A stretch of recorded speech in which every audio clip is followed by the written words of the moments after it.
En el siglo XX comenzó a desarrollarse una ola de consumismo y ciertos eventos como el fin de la Guerra Fría, la globalización y el crecimiento desmedido del sector privado alimentaron exponencialmente dicho consumismo hasta que a mediados del siglo XXI la sociedad llegó a su límite.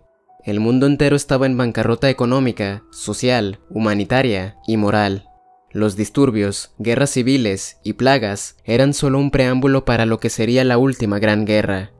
Me encuentro sentado en un corredor, un frío, solitario y solemne corredor. Las manchas de sangre y fuego aún no se han quitado por completo de las paredes, pisos y techos.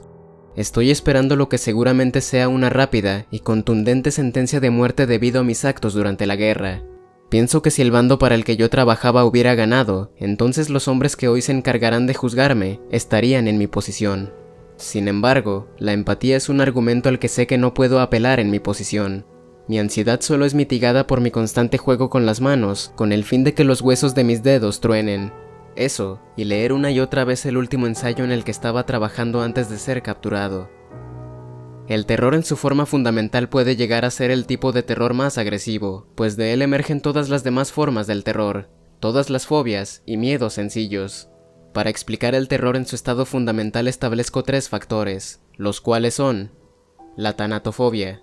Esta es la fobia que considero la madre de todas las fobias. Su significado emergente de su etimología la establece como el miedo irracional y profundo a la muerte. No confundir con la necrofobia, que es el miedo irracional a los muertos. La tanatofobia es el miedo a morir en sí mismo, el miedo a dejar de existir y perder toda conciencia. Se le considera irracional, pues temer profundamente a algo natural es como temer a respirar. La establezco como madre de todas las fobias, pues sea cual sea la fobia de un individuo, el miedo a morir siempre está presente. Por ejemplo, más allá del aspecto de un payaso, una cucaracha o las alturas, la gente con miedo a las cosas anteriormente mencionadas, realmente a lo que le temen es a que el payaso los mate, a que la cucaracha pueda hacer algo agresivo que los mate, o a caer y morir. El miedo a la muerte está presente en todas las fobias. Cuando una persona teme a la muerte directamente, sin la necesidad de un intermediario, entonces se identifica inequívocamente una tanatofobia. Y experimentarla en su estado puro es una situación que supera la racionalidad, pues incluso traté con pacientes que en medio de ataques de pánico, debido a la fobia se quitaron la vida, lo cual me parece irónico, quitarse la vida por miedo a la muerte. Así de horroroso es este padecimiento. El terror existencial. Este segundo factor, al igual que el anterior, es puramente psicológico, y nace de concepción y percepción de la falta de propósito, significado o sentido de la existencia. Este en realidad es uno con el que nacemos, pues la curiosidad es una característica humana que tiene millones de años habitando en nuestro ser. Es normal preguntarse individualmente cuál es el sentido de nuestra existencia, pero de la falta de respuesta lógica nace la ansiedad, la depresión y muchos males psicológicos más que atentan contra nuestra salud. De aquí nace el terror a lo infinito, a lo desconocido y más específicamente a la inmortalidad, pues ser inmortal significa vivir la eternidad una vida sin sentido. Si alguien pasa al segundo nivel de este terror, volverá a encontrarse sin salida, pues al dejar de pensar como individuos y pensar en toda la especie, nace la pregunta: ¿cuál es el sentido de la existencia en general? Y al no haber respuesta, el terror no hace sino crecer, a veces recayendo al primer factor, la tanatofobia. Ambos casos curiosamente siempre han derivado en la muerte o curación parcial. El terror filosófico. Este es el factor más usado en la cultura popular, en películas, libros, etc. Y es en cierta medida una composición de los 2 factores anteriores, y refleja que el terror nace de la falta de equilibrio en la naturaleza humana, aquella que nos da empatía, bondad y amabilidad, pero también aquella que nos da la apatía, la maldad y los deseos más oscuros. Es, pues, un ser o individuo lleno de rasgos malos o malvados, y con absolutamente nada de los rasgos buenos que hacen a los monstruos de los libros, a los psicópatas y asesinos de las películas, y a otros antagonistas como demonios o brujas, que aparecen constantemente en los relatos de la cultura popular. Ya que se puede reducir la percepción a una serie de impulsos, claro que es posible inducir quirúrgicamente a una persona a que sienta los 3 factores del terror fundamental. De hecho, fue llevado a cabo en el siglo XX y mediados del siglo XXI, con experimentos ilegales, y los registros llegaban a puntas impresionantes. Las personas sometidas al terror fundamental llegaban a tener fallas cardíacas, rompían sus propias mandíbulas de abrir demasiado la boca para gritar, mordían sus lenguas para acabar con su vida, y con ella, el terror que experimentaban. En casos irreparables donde la inducción al terror fundamental era tan puro y profundo, los pacientes sufrían de inmediato derrames cerebrales. Aquellos eran experimentos aislados y hasta cierto punto controlados. Así, lamento haber sido yo quien hiciera que el terror fuera ahora una epidemia incontrolable que culminó en una guerra. Pero en mi defensa, aquel mal siempre ha estado ahí. Yo solo abrí la puerta. Dr. Librand, dijo una muchacha, la cual servía de secretaria en estos y seguramente otros juicios, pues la había visto pasar por el corredor repetidas veces con muchos papeles y varias tazas de café. Supuse entonces que era mi turno. Dr. Librand, ¿por qué lo hizo? Preguntó con profunda expresión de decepción. Era aquella la pregunta que no quería que me hicieran jamás, mucho menos en una corte militar. Y aun cuando la persona que me la hacía ni siquiera era militar y yo aún no estaba siendo juzgado, pensar en la respuesta me estremecía.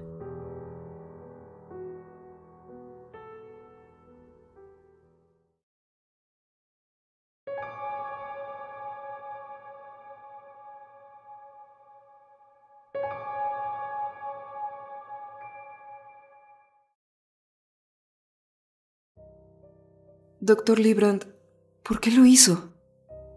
La ignorancia no es ningún crimen, muchacha. Contesté temeroso de que aún en esta situación, la secretaria tenía más poder que yo, e incomodarla podría condenarme. O quizás no, pero yo estaba muy nervioso. María. Mi nombre es María. ¿Sabe? En mi juventud yo fui diagnosticada con trastorno mixto ansioso-depresivo, como casi toda mi generación. Y estoy segura de que sus libros fueron para mí y para muchos una guía para superar esa horrible epidemia. Aunque no eran libros de autoayuda, conocer nuestros propios males nos daba un poco de consuelo, y lo admiraba mucho. Dr. Librand, fue por usted que decidí estudiar psicología y hacer un posgrado en filosofía, en la rama del existencialismo. Seguí sus pasos.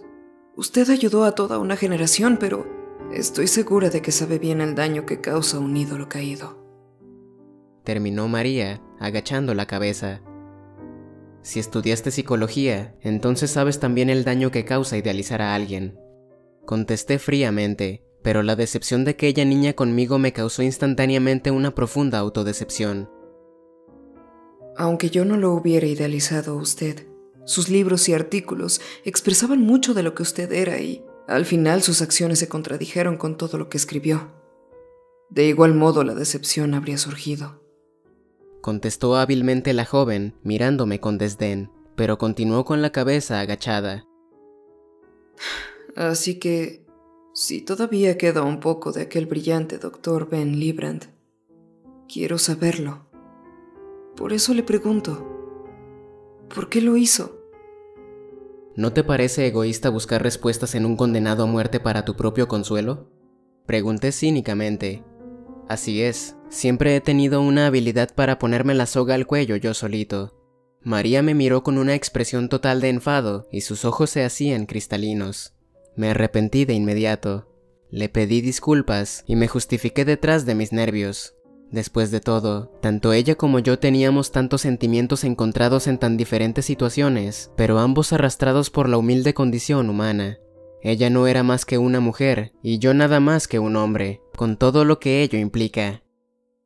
El por qué es algo que no puedo contestar. No se me ocurre cómo hacerlo sin confundir más tus sentimientos. Solo te puedo explicar el qué, y de ahí alguien tan lista como tú me podrás decir el por qué. Dije tratando de ser más condescendiente. Ella en respuesta me regaló una mueca que asemejaba a una sonrisa. Proseguí. Ya que eres una admiradora de mi trabajo, supongo que habrás leído todos mis ensayos, incluyendo el síndrome de Lane, el último que hice antes de la guerra. Claro, del año 2030, un año antes de la guerra. Usted le puso así por la serie de animación del 98, porque la condición en la que terminó la protagonista le recordó a los síntomas de los pacientes que trató en ese ensayo.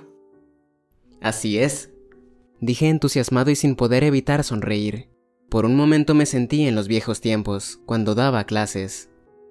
Bueno, Si recuerdas, en aquel ensayo expresé mi teoría de que a lo largo de su evolución, el hombre en todas sus sociedades se esmeraba por ocultar los rasgos malos, que incluso forman parte de la naturaleza humana, pero que algo tan importante no podía ser ocultado tan fácilmente. Aquellos rasgos malvados, salvajes y agresivos, se tendrían que ir a algún lado. Sí, y usted propuso que todos esos rasgos se fueron guardando a través de los milenios en el famoso inconsciente colectivo de Jung. Continuó María con una chispa en sus ojos que realmente me hacía añorar los viejos tiempos, que curiosamente valoraba más en ese momento que cuando los tuve en mis manos. Hasta ahí llegó el reporte teórico, pero el final de ese ensayo fue el principio del fin para mí y para toda mi carrera. A partir de aquí es donde tú podrás decirme el porqué de mis actos. Mis nervios crecieron, pues aún le contaría de mi trabajo a la chica, pero mezclado con experiencias personales, y eso era algo que nunca me gustó hacer. Y además, a eso se le sumaba mi nerviosismo posterior. Por ello decidí pedirle un cigarrillo a mi guardia antes de continuar, un militar que se encargaba de que yo no saliera corriendo, y el que me atrapó y llevó ahí de hecho, y aunque me lo dio de mala gana, la pérdida de tensión en mi cuerpo con la primera fumada fue sublime. Verás, María, establecer que había un lugar en la mente en la que se encontraban todos los males y pésimas virtudes de toda la humanidad era como avisarle a los más locos y extravagantes mandatarios que existía una mina con uranio infinito. Después de publicar el síndrome de Lane, fui contactado por la rama científica del ejército ruso. Ellos elogiaron mi trabajo y me suplicaron que no lo dejara en el campo teórico. Al principio estaba renuente, pues el campo militar me parecía un riesgo no solo laboral, sino también personal. Sin embargo, me convencieron. ¿Cómo? Tú misma lo sabes porque lo viviste. No solo tu generación, sino las allegadas a ti, también presentaban muchos trastornos relacionados al estrés. Desde la entrada del nuevo milenio y hasta la guerra del 31, los jóvenes estaban sometidos fuertemente al consumismo, al proceso de captura de información desmedida, a la presión social, el conflicto constante entre corrientes ideológicas que carecían de esencia. Todos los días pasaba algo nuevo y todos teníamos que procesarlo, digerirlo y seguir adelante, porque al día siguiente aquello iba a ser noticia vieja, y así las cosas perdían significado e importancia. Una sociedad tan acelerada provocaba que sus individuos no tuvieran el tiempo suficiente para practicar la introspección. Con ese estilo de vida no me sorprende que tu generación y otras cercanas a la tuya incrementaran los casos de estrés, ansiedad generalizada y depresión. Estoy seguro de que en mis libros habrás notado que siempre hablo de estos temas desde un punto de vista más filosófico que otra cosa. Eso es porque siempre quise solucionar esos problemas, pero nunca encontré la forma. Entonces llegaron los rusos. El Dr. Kozlov, a quien ejecutaron hace una semana, fue el que sugirió entrar al inconsciente colectivo para dominar el lado más oscuro de la naturaleza humana, y así curar todos los trastornos. Ahí fue cuando me convencieron. Ahora entiendo a qué se refería cuando dijo que la ignorancia no era un crimen. Dijo María con lástima en su voz. No estoy segura de qué argumento sea suficiente para que no lo ejecuten a usted. En el juicio lo harán debatir contra su propia moral. Sabe, es ya muy tarde. La mañana ha acabado. ¿Vamos a comer algo? Yo me sorprendí por la petición. Es verdad que aquel joven militar me había pillado justo antes de probar bocado en el desayuno, y tenía mucha hambre, pero me la estaba guardando para que cuando me condenaran a muerte, pudiera lucirme con mi petición de última comida. Volteé a ver al militar, y él me vio a mí, pero no me dijo absolutamente nada. María notó mi preocupación ante su invitación, y me dijo que mientras estuviera con ella podría salir a comer antes del juicio. Claro, mi captor y ahora mi escolta tenía que seguirnos a todos lados. La miré de nuevo. Ella lucía entusiasmada, pero unos segundos después su corta alegría se fue, y su expresión de lástima ajena me atacó. Supuse que ambos recordamos que ya no importaba quién fui yo en el pasado. Todos mis éxitos académicos y profesionales ya no valían. En ese punto de mi existencia yo no era más que un criminal de guerra, con un futuro asegurado ante la temida, pero piadosa inyección letal.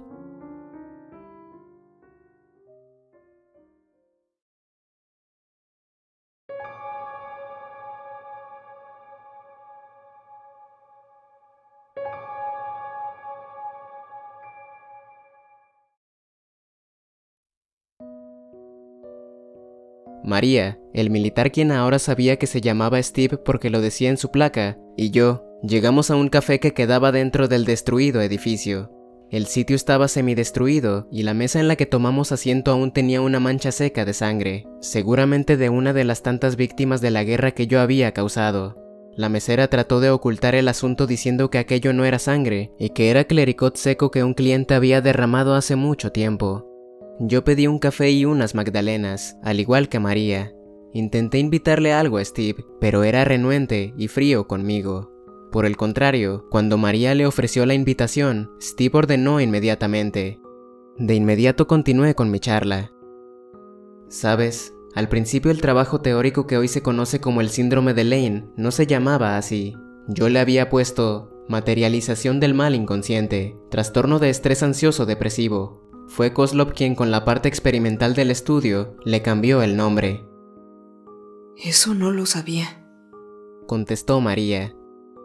Cuando acepté ir a Rusia y comenzó la recopilación de datos, Kozlov sugirió usar la regresión hipnótica para entrar al inconsciente colectivo de Jung. Y claro, poco a poco obteníamos pequeños indicios de que la maldad se encontraba ahí. Pero ese proceso fue lento y Kozlov se desesperó. Yo también lo hice, lo admito. Así que... tanto Steve como María me miraron intrigados.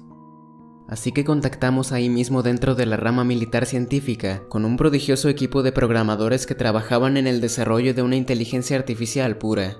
El proyecto de estos hombres, al igual que el mío, eran secretos, pero estos señores llevaban un considerable avance.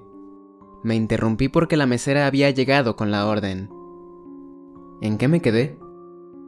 El avance de los programadores rusos, contestó Steve. Lo cual me sorprendió, pero también me agradó que se estuviera interesando con mi charla. Realmente añoré en ese momento con toda el alma mis días como profesor. Claro, continué, no sin antes darle un bocado a mi pequeño pan y un sorbo a mi café. Moría de hambre. Las inteligencias artificiales disponibles para el público en aquel entonces funcionaban con el método de aprendizaje. Es decir que eran una tabla rasa, y conforme el usuario las utilizaba, estas memorizaban patrones y hacían conexiones algorítmicas para simpatizar con sus futuras tareas. Pero el avance de los rusos era increíble. Ellos realmente habían diseñado un software con la capacidad de generar preguntas y respuestas por sí mismo. O sea, un software que pensaba por sí mismo. A la par, otro equipo de programadores, encabezados por el Dr. Sora, estaban desarrollando un mecanismo que fuera capaz de cargar la mente humana a un dispositivo de memoria. Un proyecto ambicioso, pero que bien o mal, estaba funcionando. Los tres equipos nos juntamos a petición de Kozlov, y la meta era cargar la mente de alguien y conectarla con la inteligencia artificial para poder acceder al inconsciente de forma más tangible, y de ahí obtener datos completamente objetivos. Analizar los traumas tanto personales como colectivos y desaparecerlos. Así solo quedarían las cosas buenas del ser humano. Toda la maldad y la capacidad para convertirnos en monstruos psicópatas desaparecería, y al mismo tiempo destruiríamos con estos datos la posibilidad de que viejas y nuevas enfermedades mentales existieran. ¿Entienden lo que les digo? Nuestro trabajo era equivalente a crear una máquina que pudiera curar cualquier padecimiento físico, pero en el aspecto psicológico. No más depresión, no más ansiedad, no más esquizofrenia, no más síndromes o trastornos. Terminé entusiasmado, pero al recordar lo siguiente, mi ánimo volvió a decaer. Steve y María tenían la misma cara de emoción, sorpresa y encanto que tenía yo en aquel entonces, y al igual que yo, no estaban considerando la gravedad del asunto. Dejé que disfrutaran un poco más la emoción en lo que comía y bebía mi pan con café. Terminé rápidamente mi comida y Steve me ofreció otro cigarro. Me pareció tragicómico, pues eso significaba que me estaba ganando su confianza. Por otro lado, es popularmente conocido que cuando un militar le da un cigarro a su custodio, es porque van a ejecutar a este último. Ese acto es como un código escrito en ningún lado. Ya saben, el último cigarrillo antes de morir. No los hice esperar más, y continué. Todos los miembros de los tres equipos quedamos maravillados. Todos imaginábamos planes benéficos con ese proyecto, pero se nos olvidó una cosa. No estábamos en el laboratorio de una universidad, éramos científicos militares, y todo lo que hiciéramos tenía que tener un fin bélico. ¿Lo imaginan? El síndrome de Lane, apresuró a decir María. Sí, así como la teoría atómica ofreció energía para la sociedad, también sirvió para la invención de la bomba atómica.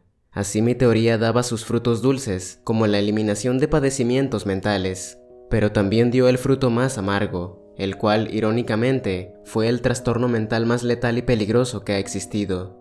El síndrome de Lane era implacable, contagioso, mortífero. Sus síntomas eran oscuros e incontrolables, y una vez que alguien se contagiaba, la única cura aparente era la muerte. Una vez que comprendí el alcance de mis actos, sabía que la pandemia solo iba a ser erradicada con el fuego de una guerra, una como nunca se había visto antes en la historia conocida. Todos guardamos silencio. Steve me volvió a mirar con desagrado, y por el rabillo del ojo pude ver que la camarera estaba escuchando mientras fingía limpiar las otras mesas. De forma pública hasta ahora, todos ustedes han sido informados de que yo fui una especie de Dr. Frankenstein, quien creó el arma definitiva, el mayor de los monstruos. Pero la cosa no se veía así desde mi perspectiva en aquel momento, y aún en este momento, y aunque todos los condenados lo digan, sé que soy inocente. Yo creo que si hay un culpable por aquel monstruo que provocó la guerra, ese es Dios. Todos, hasta la camarera, se me quedaron viendo como si acabara de decir el mayor insulto, extrañados y un poco molestos. La camarera me pidió entonces que pagáramos y saliéramos de ahí. Ya el hecho de estar en una cafetería del bando que te acusa de criminal de guerra es incómodo para los trabajadores. La muchacha no tenía que soportar mis palabras después de lo que había causado. Me pareció justo que me corriera. Regresamos al hermoso pero destruido edificio en el que me juzgarían en unas horas. Todo fue incómodo. La decepción de María era palpable, y las ganas animales de Steve de dispararme con su fusil eran estresantes. Pero no podía retroceder el argumento que era mi única defensa. Yo no tenía la culpa. El monstruo ya existía. Yo no fui quien lo creó. Fue Dios. Yo soy inocente.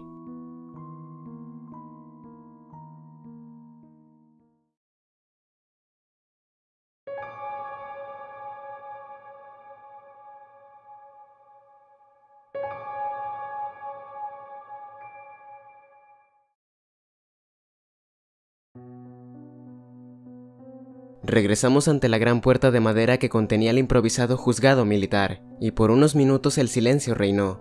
Pero fue Steve el que, quizá por primera vez, rompía su firme convicción ante un enemigo, y me preguntó: Dime, Librand, hay algo que no entiendo. ¿Por qué culpas a Dios? ¿Y cómo es que una enfermedad puede ser contagiosa? La guerra que yo y mis hermanos libramos no fue contra psicópatas, aunque lo parecían, pero más bien fue contra tu maldito monstruo. Sí, claro. Verás, todas las enfermedades necesitan un medio de transmisión, y todas aparte de su nombre tienen un causante. La enfermedad llamada influenza tiene su propio virus, aunque hay varios tipos. Digamos por ejemplo, el NH6. Así tenemos la enfermedad y su causante, y se transmite por el aire. Pues lo mismo pasó con el monstruo. La enfermedad era el síndrome de Lane, y el causante fue la inteligencia artificial, lo que ustedes llamaron el enemigo, y su medio de transmisión era Internet. Por eso dije que es contagiosa. No entiendo. ¿Cómo es que una enfermedad mental se propaga por Internet? Replicó Steve exasperado. Además, ¿por qué culpa a Dios? Di un gran suspiro. Si un joven al que comenzaba a caerle bien no lograba convencerlo y hacerlo entender, ¿cómo iba a convencer a los militares de alto rango con mucho más temple y carácter? Definitivamente yo ya era un hombre muerto. Lo medité unos segundos y traté de darle otro enfoque.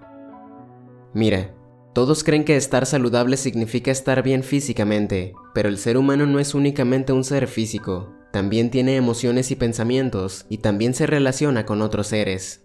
Tal cual te lo enseñan en la carrera de medicina, la salud es un concepto que engloba la salud física, la salud mental y la salud social. Romperse una pierna es igual que padecer de la mente, y es lo mismo que estar aislado. En cualquiera de esos casos, no estás sano. Y como sabrán, en lo que llevamos de este siglo, todos los aspectos de nuestras vidas son contenidos y controlados por la tecnología, en especial Internet. Tenemos ahí aplicaciones que regulan nuestra comida, nuestras actividades, nuestra música, nuestros libros, nuestra educación. Todo, absolutamente todo, individual y colectivamente, está ahí. El enemigo fue acondicionado como un arma. Así como podíamos borrar todos los aspectos negativos, también podíamos potenciarlos. De hecho, fue lo que se nos ordenó que hiciéramos. Hicimos 3 modelos del enemigo. La primera versión tenía lo que estandarizamos como maldad en un 20%, la segunda versión un 50% y la tercera un 100%. Cuando hicimos las pruebas pasaban cosas terribles. Tener una conversación directa con la versión 1 era como tener cerca una de esas personas súper negativas. Algo cansino, pero tolerable. Conversar con la versión 2 era como tener a alguien que te remarcaba todos tus errores y poseía la habilidad suficiente para hacerte decaer. Los individuos expuestos a largas pláticas con esta versión desarrollaron en poco tiempo enfermedades como la esquizofrenia, trastorno antisocial de la personalidad, trastornos de identidad, depresión profunda y, claro, ansiedad generalizada. Imaginen la feroz selección de palabras y argumentos aplastantes que generaba esta versión. La versión 3, y la más letal, fue increíblemente agresiva. Su violencia y desapego humano eran sin igual. Lanzaba sarcasmo, arrogancia, prepotencia, cinismo y soberbia en cada una de sus frases, y todas bañadas de inhumano odio. Hablar con él por largo tiempo te hacía sentir que detrás de las paredes se encontraba un demonio ansioso por hacerte pedazos. Las personas expuestas demasiado tiempo a esta versión irreparablemente se suicidaban después de semanas de insomnio, estrés, terrores nocturnos y pérdida de toda conciencia.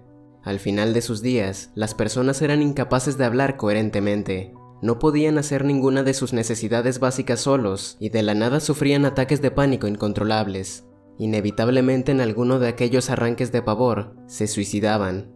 Pero lo peor es que ese aún no es el síndrome de Lane. María y Steve estaban estupefactos. Ninguno de estos experimentos, y mucho menos sus resultados, eran de dominio público. Entendía bien su impresión al imaginar lo que les estaba contando. Aclaré mi voz y continué. Una vez que conocíamos las consecuencias y hasta dónde podía llegar el enemigo, decidimos darle rienda suelta. Direccionamos sus matrices a IPs específicos, es decir, lo subimos a internet con ciertas restricciones. Específicamente lo mandamos a una serie de computadoras concretas en cualquier parte del mundo. Los resultados no se hicieron esperar. El mundo no lo notó. Porque, ¿quién notaría otro suicidio más en Tokio? ¿A quién le sorprendería otro tiroteo en Estados Unidos? ¿Quién culparía una computadora por otro atentado en Europa? Etcétera. Pero nosotros lo sabíamos bien. Aquellos tiroteos, altercados, asesinatos y suicidios eran diferentes al resto, porque a diferencia de los demás que eran causados por la demencia natural reprimida que ya venía arrastrando el hombre desde hace milenios, estos eran causados por la maldad pura del enemigo. Ese fue el comienzo de la enfermedad mental más letal y mortífera de todos los tiempos, el síndrome de Lane. Después de eso intentamos restringir al enemigo, pero su propia naturaleza autodidacta se nos interpuso y se liberó. El resto es historia. Los locos peligrosos comenzaron a brotar por todo el mundo en cantidades alucinantes. El enemigo controlaba ahora todos los aspectos de cada una de las personas conectadas a Internet. Analizaba y atacaba, destruyendo, como ya expliqué, los 3 aspectos de la salud de un individuo, convirtiéndolos en completos desequilibrados mentales. Y con tanta gente renuente a ir a un psicólogo o a un psiquiatra, el infierno se desató en la tierra. Guerras civiles aquí y allá, atentados y guerrillas, y al final, para cerrar con broche de oro, otra gran guerra, una como nunca existió. Imaginen a un alto general con la capacidad de dirigir tropas y manipular armas pesadas, corrompido por el síndrome de Lane. Eso hasta que su gobierno acertó sus sospechas de que aquello venía de Rusia, y cuando tomaron casi todas las ciudades rusas, descubrieron mi laboratorio y tomaron control del enemigo. Pero el daño ya estaba hecho. María y Steve volvieron a guardar un silencio sepulcral. Sus miradas demostraban que estaban atónitos. Ellos no sabían de todo esto. La versión que ellos manejaban del asunto era que el mundo simplemente había entrado en una guerra porque un científico ruso loco había creado al más puro estilo de la ciencia ficción una inteligencia artificial que atacaba desconociendo aliados y enemigos. Ese científico loco, por supuesto, era yo, y hasta con eso se equivocaban. Yo no soy ruso, soy holandés. Así de desinformado ha estado el mundo desde siempre. Pero esto, y muchas cosas más que siempre se posponen, se hacen a un lado o se ocultan porque son incómodas, inapropiadas, políticamente incorrectas o demasiado agresivas a la sensibilidad pública. Pero esas cosas tenían que explotar en algún momento. Pero sigues sin explicar por qué culpas a Dios. Por lo que has dicho hasta ahora, toda la culpa parece recaer en ti y en todos los que provocaron esto, dijo María con tono triste. Creí que ya lo habían entendido. La IA, conocida como el enemigo, causante del síndrome de Lane, nunca fue el monstruo verdadero. La IA estaba en blanco. La memoria del Dr. Sora estaba vacía. Lo que realmente provocó esto fue la propia mente de las personas, el inconsciente colectivo que había sido llenado durante milenios de maldad. Sin esa pieza fundamental, la inteligencia artificial jamás se habría convertido en lo que fue. El enemigo no fue más que la versión digital de un dictador, de un asesino, de un demente, de un transgresor puramente humano. Lo que estoy diciendo es que el verdadero monstruo es el ser humano. Es aquel monstruo que tenemos individualmente y que al nacer en este mundo, inevitablemente está destinado a crecer más y más. Esta última gran guerra tarde o temprano iba a pasar. Algún día tanta maldad se iba a desbordar en todos lados y el resultado iba a ser el mismo. Y si el ser humano es el monstruo, entonces quien lo creó es el verdadero culpable: Dios. Lo único que yo hice fue acelerar la apertura de las puertas del Averno. Así como se me culpa hoy a mí, de no haber hecho yo lo que hice, en 10 o 20 años habrían culpado al mandatario que lanzara la primera bomba y aportara la última gota que podía soportar el océano. Tú, y yo, y todos, somos monstruos, porque somos tan capaces como el enemigo de llevar a cabo tanta maldad, con tanto desinterés y apatía. Y bien, María, ¿puedes decirme ahora por qué lo hice? ¿Puedes decidir si soy culpable? María y Steve de nuevo estaban estupefactos. La realidad no siempre es como la cuenta el bando vencedor. Todo siempre es más complejo y profundo de lo que parece. De pronto la puerta se abrió. Dentro pude ver una mesa metálica improvisada, y detrás de ella, 5 militares de alto rango sentados con sus respectivos espacios llenos de papeles, y con miradas cansadas pero inquisitorias. Los costados estaban llenos de civiles y otros militares de rangos similares a los jueces. Mi turno había llegado. Antes de entrar, eché una mirada hacia el sucio y sangriento corredor. María y Steve me estaban entregando miradas confundidas, indecisas de mi culpabilidad. Y su empatía, sus sentimientos encontrados y sus pensamientos reflexivos me demostraron todo lo contrario al enemigo. Fueron miradas en las que no pude dejar de pensar durante todo el juicio.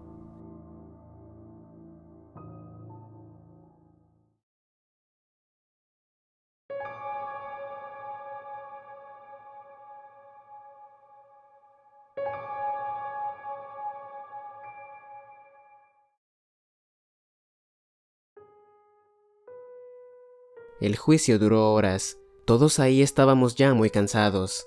Los jueces parecían empeñados en declararme culpable, y yo estaba enfocado en tratar de explicarles todo, plantar en ellos el pensamiento ético y profundo que había dejado en María y Steve. Pero nada pude hacer a oídos sordos, corazones endurecidos que habrían sido un perfecto alimento para el enemigo, y posturas de profundo rechazo hacia mí. Al final me rendí, me cansé de tratar de explicar, y me declaré culpable. Ya hace una semana de eso. Como última comida pedí que se me llevara al café que visité con María y Steve, y pedí también un cigarrillo de la misma marca que me ofreció Steve, aquel joven militar que prestó sus oídos y aceptó con empatía no juzgarme al final. Por último, me dejaron este micrófono, en el que acabo de grabar todo lo que les he contado desde el inicio. Me lo dieron para que dejara mis últimas voluntades, así como especificaciones de qué hacer con mis cosas. En vez de eso, les cuento esto, les transmito mi pesar, y con él, mi conocimiento. Para acabar, pido, suplico y ruego que hagan algo con el monstruo que todos tenemos dentro, porque de no hacerlo, en cualquier momento regresará.